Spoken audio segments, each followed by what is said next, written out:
Hello, welcome to आगम classes. आप सबका स्वागत है आगम क्लासेस के इस वीडियोस में। आज हम डिस्कस करेंगे भारत के संवैधानिक विकास से संबंधित एमसीक्यूज के बारे में। जो एमसीक्यूज हैं इसका जवाब आपको कमेंट बॉक्स में देना है कि हम यहाँ पर 15 एमसीक्यूज के बारे में डिस्कस करेंगे जो कि हमारे संवैधानिक विकास से संबंधित रहेंगे। तो इसमें पहला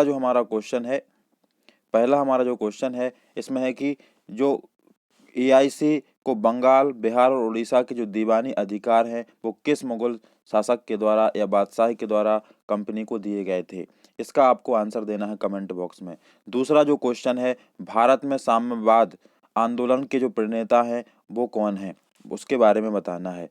तीसरा जो क्वेश्चन है कि कंपनी का शासन भारत में कब से कब तक रहता है। चौथा है, किस एक्ट के तहत भारत में केंद्रीय प्रशासन की नींव रखी जाती है या रखी गई थी। पांचवा जो प्रश्न है, किस एक्ट के तहत बंगाल का गवर्नर जनरल बना दिया गया था। इसका आपको आंसर कमेंट बॉक्स में देना है। छठवा क्वेश्चन है प्रथम बंगाल के गवर्नर जनरल का नाम बताना है कि प्रथम बंगाल के गवर्नर जनरल का नाम क्या था। 1774 में स्थापित उच्चतम न्यायालय के प्रथम मुख्य न्यायाधीश कौन थे, इसके बारे में भी आपको कमेंट बॉक्स में बताना है। द्वैत शासन की शुरुआत किस एक्ट से भारत में मानी जाती है। अगला जो क्वेश्चन है,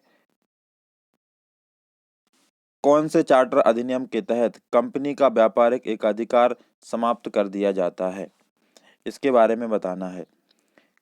किस एक्ट के तहत बंगाल के गवर्नर जनरल को भारत का गवर्नर जनरल बना दिया जाता है।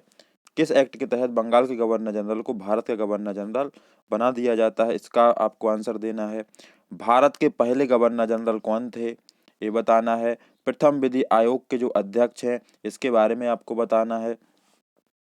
पहले भारतीय व्यक्ति जिन्होंने आईसीएस यानी इंडियन सिविल सर्विस की जो परीक्षा पास की थी, इनके बारे में भी आपको कमेंट बॉक्स में बताना है। किस एक्ट के तहत सिविल सेवकों की परीक्षा भारतीयों के लिए खोल दी गई थी, ये एक्ट जो आया था इसके बारे में भी आपको बताना है।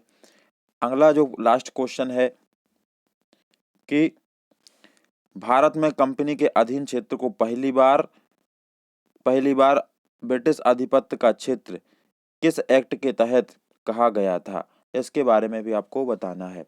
तो जैसे आपने जो पिछले वीडियोस हैं वो देखे होंगे तो ये सारे क्वेश्चन आपसे बन रहे होंगे। यदि ये क्वेश्चन नहीं बन रहे हैं तो इसके पहले आप उन सभी वीडियोस के बारे में देखिए, पढ़िए, जो नोट्स भेजे गए हैं, फिर आप इन क्वेश्चन को सॉल्व करने का प्रयास कीजिए।